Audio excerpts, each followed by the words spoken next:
DeepSeek, DeepSeek, DeepSeek. Social media খুললেই চারিদিকে শুধু এই একই নামের বন্দনা। এই যুগে এসে একটি এআইও যে মানুষের মাথা ব্যথার কারণ হতে পারে, তার এক জ্বলন্ত উদাহরণ এই ডিপসিক। কিন্তু কেন এই এআইকে নিয়ে এত বেশি আলোচনা চলছে? কি এমন করেছে চীন ভিত্তিক এই আর্টিফিশিয়াল ইন্টেলিজেন্স প্ল্যাটফর্মটি? সেই সম্পর্কেই জানবো আজকের ভিডিওতে।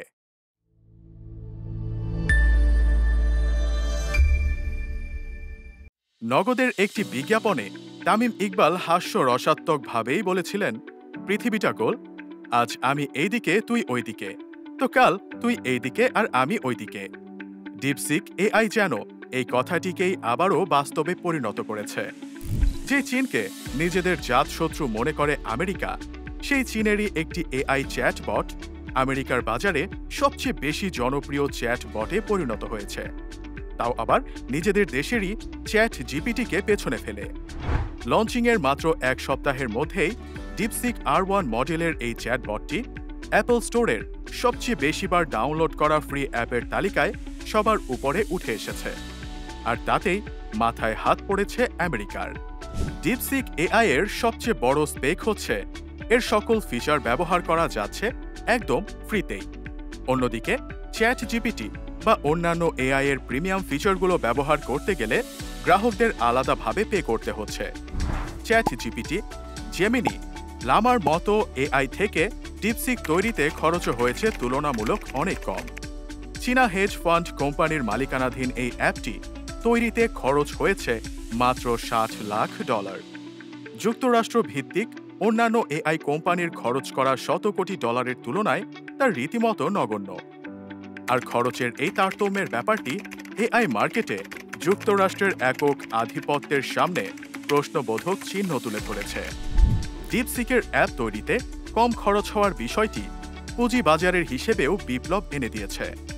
ডিপসিকের উত্থানে বিশ্বের শীর্ষস্থানীয় এআই চিপ তৈরিকারী প্রতিষ্ঠান এনভিডিয়ার বাজার মূল্য কমেছে প্রায় $60,000 কোটি।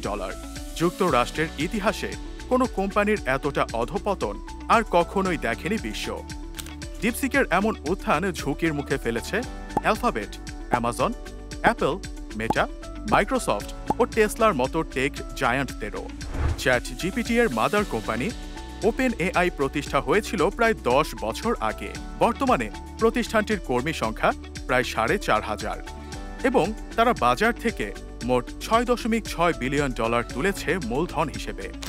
অন্যদিকে ডিপসিকের প্রতিষ্ঠা হয় মাত্র 2 বছর আগে। মাত্র 200 কর্মী সেখানে কাজ করেন ও বাজার থেকে তারা এখনো পর্যন্ত মাত্র $10 মিলিয়ন তুলেছে মূলধন হিসেবে। এতদিন মনে করা হতো এআই সংক্রান্ত একটা সংস্থা চালাতে খরচ হয় কোটি কোটি টাকা। এই ধারণায় একদমই পানি ঢেলে দিয়েছে ডিপসিক এআই। 2023 সালের জুলাইয়ে যাত্রা শুরু করলেও ডিপসিকের জনপ্রিয় এআই অ্যাসিস্ট্যান্ট অ্যাপটি যুক্তরাষ্ট্রের বাজারে ছাড়া হয় এ বছরের 10 জানুয়ারি। ফলে প্ল্যাটফর্মটি এখনও ডেভেলপমেন্টের মধ্যেই রয়েছে। কিছু কিছু প্রশ্নের উত্তর দেওয়ার ক্ষেত্রে এই চ্যাটবটটি অপারগতা প্রকাশ করতে পারে। তবে হলফ করে বলাই যায়, আসছে দিনগুলোতে এআই এর মার্কেটে রাজ করতে চলেছে ডিপসিক। তবে কি এআই এর যুদ্ধে আমেরিকাকে পরাজিত করে দিল চীন? সে প্রশ্নের উত্তরটা নিশ্চয়ই ভবিষ্যতই দিয়ে দেবে।